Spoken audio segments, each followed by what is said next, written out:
everyone! As you can perhaps intuit by the background, I am not in Guaymas. I am at my childhood home in Southern California. Blondie is here with me.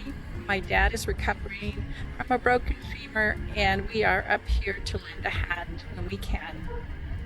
Lee remains with La Brisa in Guaymas and has a bunch of projects, and I need to tell you about our crossing. When we made our crossing back to Guaymas in early March, the northerlies were still the prevailing winds. With the feeling of urgency relating to my dad's situation, we chose what, according to the 10-day weather forecast, would be a somewhat benign weather window, knowing we would have to motor sail the entire distance of 130 nautical miles from Puerto Escondido. Once we moved beyond the protection afforded by Isla Coronado, we encountered the infamous Sea of Cortez chop, steep, short-period waves, left over from the northerly that blew during the night. Even though we attempted to quarter the chop, our average speed dropped below 2.5 knots. Not sufficient speed to get us across before the next blow. We decided that if things did not improve by 8 p.m., we would turn to the west and head for Baja Concepcion to wait for a better window. Our stomachs were grateful to Steve for leaving the dried ginger pieces with us.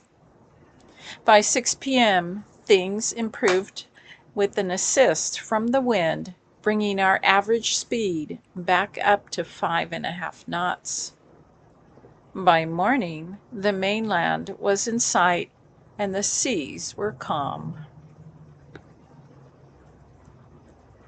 Before Blondie and I headed north, we made a trip over to the yard to meet up with John and Christy. They were unable to come last winter and were disheartened upon their arrival this winter to discover their catamaran, Imaloa, which had been built back in the days when catamarans first hit the racing circuit, was suffering from some soft spots where the yard stands had caused indentations in her hulls. John performed radical surgery, removing rotten beams and replacing with new beams. For reinforcement, John used chopped strand, which he purchased through U.S. Composites, and it is a fiberglass supply source he highly recommends. As you can see, the port side is further along in the evolution of the repair. Both John and Christy were happy when their friend Steve arrived to help. Another project they are working on is the replacement of the cockpit locker covers, renewing the locker interiors and changing the direction of the drainage flow so it will now drain toward the cockpit. It was wonderful to see what they were up to and to say goodbye before heading north. So I've shared before with you about making yogurt in a thermos. I'm making yogurt this morning, and something that we've tried while we were in the boatyard and that we really like, and which I kind of played around with before, but this time got serious, is sprouting seeds. Pound of seeds from Amazon, solid mixed seeds for sprouting, and a lid. So I've got some seeds here that I'm currently sprouting, and maybe tomorrow we'll have fresh salad. We're working on our last cabbage from Guaymas. We did not have any cabbage available at the Marina store in Escondido.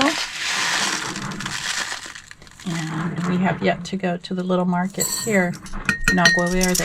maybe in a day or two. We'll see what they offer. But in the meantime, sprouting the seeds is a good way of getting our greens. And it's really easy. Just soak for 12 hours, drain, let sprout, cover, and rinse and drain every 12 hours thereafter until the seeds are sprouted to the size and length of leaf and root that you want. With a light vinaigrette, 1 tablespoon of seeds makes a small salad for 2. It's been a couple weeks since I videoed the introduction, and in the meantime, Lee has been at La Brisa at Furniture working on projects. In a short time, he will be hauling out at Gabrielle's yard and taking the Tufesa bus north. I hope he has some video to share. So until then,